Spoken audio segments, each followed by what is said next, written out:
মাঝে মাঝে আমিও সংসারের কাজে হেল্প করার চেষ্টা করি, তবে শুক্রবার হলে একটু বেশিই করার চেষ্টা করি।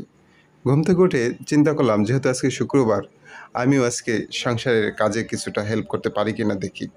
ঘুম থেকে উঠে গাছে একটু পানি দিলাম।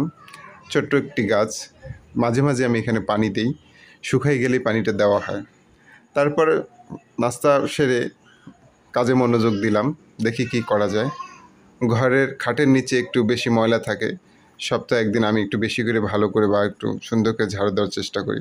খাটটা পরিষ্কার করে নিলাম, নেওয়ার পর ঘরটা ঝাড়ু দেবো, সুন্দর করে দেবো। যেহেতু আমি সপ্তাহে একদিন করি, তাহলে একটু ভালো করে দিতে হবে, একটু যত্ন করে দিতে হবে, এটাই তো স্বাভাবিক, তাই না? আমি ঘরটা সুন্দর করে ঝাড় দিলাম, সব কটা রুমই ঝাড় দিলাম। তো এটুকুই আমি ভিডিও করতেছি আর কি। তারপরে এটা ঘরটা সুন্দর করে মুছে দিলাম, প্রত্যেকটা রুম সুন্দর করে মুছে দিলাম, বেলকনিটাও মুছে দিলাম। ঘর পরিষ্কার থাকলে আমার একটু ভালো লাগে, এই জন্য মাঝে মাঝে আমি বকাঝকা একটু করি।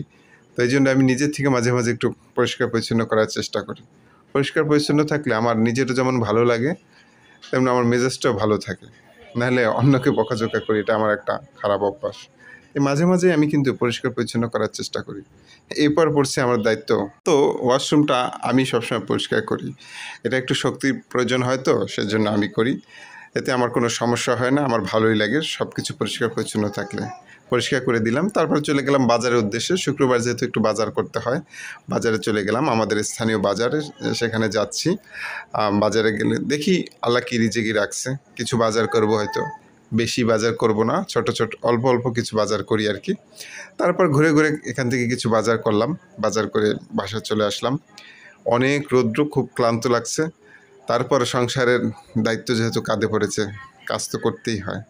বাসায় এসে দেখি আমার হোম মিনিস্টার আমার জন্য কাঁচা আমের জুস তৈরি করে রেখেছে, যেটা আমার অনেক পছন্দের, সে এটা আমার জন্য প্রায় করে। তারপরে বাচ্চাকে গোসল করাই দিলাম।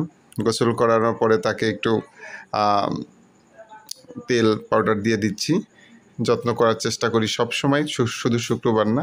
আর বাচ্চাদের একটু সময় দিতে হয়। আর সাধারণত আমার ছেলে আমার কাছে গোসল করতে পছন্দ করে না, সে মায়ের কাছে গোসল করতে পছন্দ করে, কারণ আমি হয়তো একটু বেশি সময় নিয়ে গোসল করে, এটা তার ভালো লাগে না। তারপরও মাঝে মাঝে আবার বলে যে, বাবা আজকে তোমার কাছেই গোসল করব। তারপরে সময় সুযোগ পেলে আমি গোসলটা করিয়ে দিই। তারপর আমার মায়ের পালা, মাকেও গোসল করিয়ে দিলাম। আমি এই কাজটা আবার একটু বেশি আমার করা লাগে, মায়ের গোসলটা আমারই করা লাগে। সে তার মা আবার এটা স্বাচ্ছন্দ্য বোধ করে না, ছোটো মানুষ তো, আমি এটা করি। তারপর আমার মায়ের সাজুগুজু শেষ করে আমি নিজেই ফ্রেশ হয়ে জুমার নামাজের উদ্দেশ্যে চলে যাচ্ছি। যেহেতু সাপ্তাহিক একটি আমাদের নামাজের উদ্দেশ্যে চলে যাচ্ছি। নামাজ শেষ করে এসে দেখি মা আমার কোলে আসার জন্য খুব আগ্রহ প্রকাশ করছে। এই ছিল আমার আজকের কাজ।